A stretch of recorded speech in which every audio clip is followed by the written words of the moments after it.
नमस्कार दोस्तों, audio book channel में आपका स्वागत है। आज के चित्रकार हैं केजी सुब्रमण्यम। आगे बढ़ने से पहले आपसे अनुरोध है कि हमारे चैनल को सब्सक्राइब अवश्य कर लें। केजी सुब्रमण्यम उन भारतीय चित्रकारों में गिने जाते हैं जिनमें पाश्चात्य और भारतीय चित्रकला की विशेषज्ञता का समावेश है। उनके द्वारा लिखी गई अनेक पुस्तकों में moving focus, the living tradition, perspective on modern Indian art आदि की ख्याति ऐसी पुस्तकों के रूप में है जिसमें कला की गंभीर विवेचना है और पूर्व तथा पाश्चात्य कला की परंपराओं का गहन अनुशीलन है। शैली की विविधता, मौलिकता और सर्जनात्मकता उनकी कला की प्रमुख विशेषताएं हैं जो उन्हें अंतर्राष्ट्रीय स्तर पर पहचान दिलाती हैं। केजी सुब्रमण्यम का जन्म वर्ष 1924 को केरल के पालघाट में हुआ था। वे एक तमिल ब्राह्मण परिवार में जन्मे थे। घर में तमिल संस्कृत और बाहर मलयालम स्नातक की पढ़ाई हेतु वे चेन्नई के प्रेसिडेंसी कॉलेज में वर्ष 1941 में गए। छात्र के रूप में केजी सुब्रमण्यम मार्क्स और महात्मा गांधी के विचारों से बहुत प्रभावित हुए। वे भारत छोड़ो आंदोलन के अंतर्गत सक्रिय थे। जब 1944 में केजी सुब्रमण्यम शांतिनिकेतन के प्रसिद्ध कला भवन में छात्र के रूप में दाखिल हुए तो रविंद्रनाथ ठाकुर का निधन हो चुका था। नंदलाल बोस के वे सीधे संपर्क में नहीं थे, परंतु मास्टर मोशाई का कला चिंतन उन्हें रामकिनकर और विनोद बिहारी की मदद से मिला। 1947 में जब विनोद बिहारी मुखर्जी शांतिनिकेतन के हिंदी भवन में अपना प्रसिद्ध म्यूरल बना रहे थे तो केजी ने भी इस काम में उनको खास सहयोग दिया। मध्ययुगीन संतों पर बनाए गए इस म्यूरल में केजी को भी कुछ आकृतियां बनाने का अवसर विनोद बिहारी ने दिया। यह एक गुरु का अपने छात्र की प्रतिभा के प्रति विश्वास और सम्मान का प्रतीक था। केजी के कला गुरु खुला नजरिया रखने वाले कलाकार थे। केजी वर्ष 1951 में शांतिनिकेतन से शिक्षा ग्रहण करने के पश्चात बड़ौदा केएमएस विश्वविद्यालय के ललित कला संकाय में अध्यापक नियुक्त हुए। वर्ष 1955 में उन्हें लंदन विश्वविद्यालय के स्लेड स्कूल ऑफ आर्ट्स की शोध फेलोशिप प्राप्त हुई। वर्ष 1958 से 1961 तक वे हैंडलूम बोर्ड के उपनिदेशक रहे और उसके बाद पुनः बड़ौदा केएमएस विश्वविद्यालय में अध्यापन हेतु आ गए। वर्ष 1980 में वे शांतिनिकेतन के कला भवन में अध्यापक बनकर आए। उन्हें अमेरिका की ओर से जेडीआर थर्ड फंड फेलोशिप और ब्रिटेन की क्रिस्टेंशन फेलोशिप भी मिली। वर्ष 1974 से 76 के दौरान वे क्राफ्ट्स काउंसिल ऑफ इंडिया के अध्यक्ष रहे। केजी सुब्रमण्यम की गणना बंगाल कला शैली के अग्रणी कलाकारों में की जाती है। 60 के दशक तक आते आते उनकी कृतियों में अभिव्यंजना और माध्यमों के स्तर पर उनकी मौलिक एवं स्वतंत्र शैली दृष्टिगत होने लगती है। उन्होंने जल रंगों के साथ साथ तैल रंगों का भी स्वतंत्र और मिश्रित दोनों रूपों में बहुत ही सुंदर प्रयोग किया है। केजी ने चित्रण धरातल के रूप में कैनवास के स्थान पर एक्रेलिक शीट और प्लास्टिक शीटों का प्रयोग अधिक किया है। प्लास्टिक शीटों पर निर्मित उनके चित्रों में जल एवं तैल दोनों रंगों का अद्वितीय सम्मिश्रण देखने को मिलता है। हैदराबाद के प्रसिद्ध कलाकार लक्ष्मा गौड़ वर्ष 1969 में नई दिल्ली के गांधी दर्शन म्यूरल में उनके एक सहयोगी थे। वर्ष 1962-63 में केजी ने जब लखनऊ स्थित रवींद्रालय के बाहरी हिस्से के लिए अपना बड़ा और प्रसिद्ध mural king of dark chambers बनाया तो इस 81 फुट लंबे और 5 फुट ऊंचे टेराकोटा म्यूरल की 13,000 टाइलों को बनाने के काम में केजी के विशेष सहयोगी राजस्थान के क्राफ्टमैन ग्यारसीलाल वर्मा थे। वर्मा बड़ौदा कला महाविद्यालय से जुड़े हुए थे। उन्हीं की मदद से केजी ने बच्चों के लिए प्रसिद्ध और कल्पनाशील लकड़ी के खिलौनों का निर्माण किया। केजी एक ओर पश्चिम के आधुनिक कलाकारों ब्राक और मातिस से प्रभावित थे तो दूसरी ओर लोक कलाकारों और शिल्पियों का प्रभाव भी उनकी कला पर देखा जा सकता है। केजी पर मातिस का प्रभाव अधिक था। बाद में वे स्पेनिश अमेरिकन चित्रकार ओबेदा की कला की ओर भी आकृष्ट हुए। केजी को एक खास तरह का स्कॉलर कलाकार भी कहा जा सकता है। केजी में एक गंभीर किस्म की बौद्धिकता थी। कला पर उनका लेखन कला समीक्षकों और कला इतिहासकारों से भी अधिक गंभीर और महत्वपूर्ण रहा है। शिक्षक के रूप में भी बड़ौदा में बहुत प्रसिद्ध रहे हैं। वे चित्रकार, मूर्ति शिल्पी, म्यूरलिस्ट, प्रिंट मेकर, लेखक, कवि, कला चिंतक थे। 70 के दशक में टेराकोटा रिलीफ माध्यम केजी की कला का सशक्त माध्यम बना। इन कलाकृतियों में चेहरों, हाथों, अंगुलियों आदि का बहुत ही प्रभावपूर्ण चित्रण किया गया है। वर्ष 1971 में उन्होंने बहादुरी के तमगों से लदे जनरलों के चेहरों का निर्माण किया। केजी टेराकोटा रिलीफ के माध्यम से समय, समाज और राजनीति की मुद्राओं की मार्मिक अभिव्यक्ति कर रहे थे। उन्होंने अपनी कला में सामाजिक और राजनीतिक हिंसा का तीखा चित्रण किया है। वर्ष 2003 में अपनी नई प्रदर्शनी में उन्होंने कैनवास पर तैर रंगों में गुजरात की हिंसा पर तीखा प्रहार किया है। गुजरात 2003 शीर्षक कविता को आर्ट हेरिटेज की प्रदर्शनी के कैटलॉग में छापा गया। इन्हें भित्ति चित्र तथा टेक्सटाइल्स में द्विआयामी डिजाइन बनाने में भी कमाल की महारत हासिल थी। उन्होंने कृतियों में प्लाईवुड, माचिस की तीलियों तथा उलझे हुए तारों का भी प्रयोग किया है। इस स्थिति में रंगों का महत्व गौण हो गया है, अतः इसमें एकरंगे या भूरे रंगों का प्रयोग उचित समझा गया है। कुछ चित्रों की श्रृंखला को लोग इसी कारण खाकी चित्र श्रृंखला कहने लगे हैं। वे प्रत्येक आकृति के अनेक छोटे छोटे भाग करके उनमें उलझे हुए अलंकरण निर्मित करते हैं।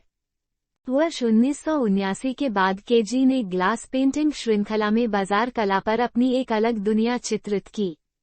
आगे जाकर एक्रिलिक शीट पर रिवर्स पेंटिंग की तकनीक को इन्होंने कई प्रकार की कल्पनाओं एवं परिकथाओं को अभिव्यक्त करने का साधन बना लिया। पुसेरा पल्ली तीन परियों की कहानी एक उत्कृष्ट उदाहरण है। किसी चित्र में इन्होंने सेना के अधिकारी की पत्नी के दिवा स्वप्न को चित्रित किया है, कहीं कहीं तो स्त्री पुरुष के लिए खाते चित्रित किए गए हैं। वर्ष 2002 में केजी सुब्रमण्यम ने एनेमल ऑन आयरन शीट माध्यम में कमरे के भीतर बैठी आकृतियों को बहुत सुंदर अभिव्यक्ति प्रदान की है। प्रिंट मेकिंग में भी उन्होंने अनेक नए चित्रण प्रयोग किए हैं। लिथोग्राफ हो या सिल्क स्क्रीन, केजी प्रत्येक रचना माध्यम का जैसे लुत्फ उठाना चाहते हैं। उनकी स्केच बुक की भी अपनी विशिष्टता है। पशुओं और प्रकृति को वे बार बार स्केच करते रहे हैं। बिल्लियों की ही असंख्य छवियां उनके चित्रों में दृष्टिगत होती हैं। केजी ने अपनी रचनात्मक कृतियों में स्टिल लाइफ एवं अमूर्तन में भी कई प्रयोग किए हैं। वर्ष 1965 से 67 में उन्होंने कई अमूर्त चित्र भी बनाए। बच्चों के लिए विशेष पुस्तकें लिखना एवं इलस्ट्रेशन बनाने का कार्य भी उनका एक उल्लेखनीय योगदान रहा है।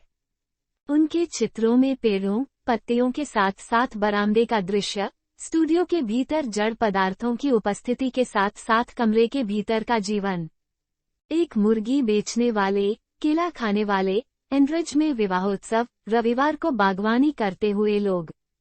उनके चित्रों में बॉम्बे आल्टा पीस, सांप्रदायिक आग में जलते शहर के माध्यम से यह संदेश भी दिखाई देता है कि शहर जलने के लिए नहीं है। इन्होंने पत्रिकाओं के लिए इलस्ट्रेशन भी बनाए हैं। बंगाल में प्रचलित बेहुला कथा पर आधारित चित्र भी बनाए हैं। केजी के चित्रों में स्त्री के भी विविध रूप दिखाई देते हैं।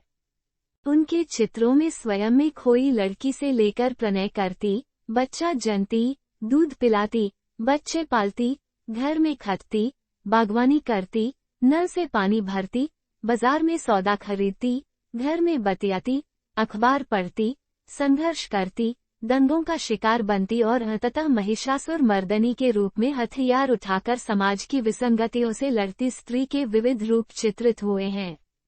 उनके चित्रों में स्त्री सिर्फ सौंदर्य के प्रतिमान के रूप में नहीं बल्कि अपनी पूरी अस्मिता और संभावनाओं के साथ चित्रित है। केजी ने सांप्रदायिक स्थितियों को अपने चित्रों में बड़ी गंभीरता से चित्रित किया है। उन्होंने कुर्सी के विविध चित्र बनाए हैं। इन्हीं चित्रों में महंत और मुल्ला के बीच कुर्सी के माध्यम से जिस प्रकार वे आज की सामाजिक राजनीतिक स्थितियों की तरफ संकेत करते हैं, वो मन पर अमिट छाप छोड़ता है। इसी प्रकार केजी ने चित्रों के माध्यम से समाज की विसंगतियों पर तीखा व्यंग्य प्रहार किया है। चाहे वह ताज पर बेला वादन हो, शिव पार्वती, बनारस, राधा रानी हो या शिकारी। महान चित्रकृति एवं अच्छी कला के संबंध में उनके विचार हैं कि महान चित्रकृति वह है जो रसानुभूति कराए और जिस आवेग में वह रची गई है, उसका आभास दे। के.जी. सुब्रमण्यम का मानना है कि एक कलाकार जब अपनी कला के बारे में कुछ कहता है तो उसका नजरिया एक कला समीक्षक या इतिहासकार से भिन्न होता है। 1955 से के.जी. सुब्रमण्यम ने दिल्ली, मुंबई, कोलकाता, बेंगलुरु, चेन्नई, शांतिनिकेतन, बड़ोदरा, न्यूयॉर्क तथा ऑक्सफोर्ड में अपने चित्रों के 40 से अधिक एकल प्रदर्शन किए। उन्होंने कुछ बड़े अंतर्राष्ट्रीय प्रदर्शनों में भी भाग लिया, जैसे बेल्जियम में इंडियन आर्ट प्रदर्शनी 1966, जापान में एशियाई कलाकारों को प्रदर्शनी 1979-80, Indian art, Washington DC USA 1980 exhibition under festival of India, London 1982, Indian art from the collection of Vesta and David Herwitz family, Massachusetts 1960, festival of India, Japan 1988, biennale of Sao Paulo 1961 से 79, Tokyo, Japan 1969 और हवाना, Cuba 1992 और triennale India 1968 से 75 में भी भाग लिया। Australia तथा Mexico में उन्होंने भारत का प्रतिनिधित्व किया। 1985 में उन्होंने चीन की यात्रा भी की। इन्होंने बॉम्बे आर्ट सोसाइटी पुरस्कार 1957-59 में प्राप्त किया। वर्ष 1961 में हो साओ पाउलो, ब्राजील में वे विशिष्ट सम्मान पदक से विभूषित किए गए। वर्ष 1965 में ललित कला अकादमी का राष्ट्रीय पुरस्कार प्राप्त किया। के.जी. सुब्रमण्यम ने त्रिनाले इंडिया का स्वर्ण पदक भी प्राप्त किया। वर्ष 1975 में कला के प्रति उनके योगदान के लिए भारत सरकार ने उन्हें पद्मश्री की उपाधि प्रदान की। वर्ष 1981 में के.जी. सुब्रमण्यम को कालिदास सम्मान प्रदान किया गया। 1985 में उन्हें ललित कला अकादमी ने अपने सर्वोच्च सम्मान रत्न सदस्यता से सम्मानित किया। विश्व भारती ने उन्हें अबन गगन पुरस्कार प्रदान किया। वर्ष 1992 में रविंद्र भारती विश्वविद्यालय, कोलकाता ने एवं वर्ष 1997 में बनारस हिंदू विश्वविद्यालय, वाराणसी ने उन्हें डी लिट की उपाधि प्रदान की। केरल की सरकार ने उन्हें मानवीयम रवि वर्मा पुरस्कार प्रदान किया। उनके कुछ प्रसिद्ध भित्ति चित्र ज्योति लिमिटेड बड़ौदा 1955, 56, 76, रविंद्रालय, लखनऊ 1963, भारतीय मंडप न्यूयॉर्क विश्व मेला 1964-65, ललित कला संकाय, बड़ौदा 1964 में तथा मेरे सपनों का भारत मंडप, गांधी दर्शन, नई दिल्ली 1969 में हैं। इसके अलावा उनके असंख्य चित्र देश विदेश के विभिन्न सार्वजनिक एवं निजी संग्रहों में संग्रहीत है। के.जी. सुब्रमण्यम की मृत्यु 2016 में हुई। दोस्तों, इस वीडियो में बस इतना ही। मिलते हैं अगले वीडियो में। चैनल को सब्सक्राइब अवश्य कर लीजिए। धन्यवाद।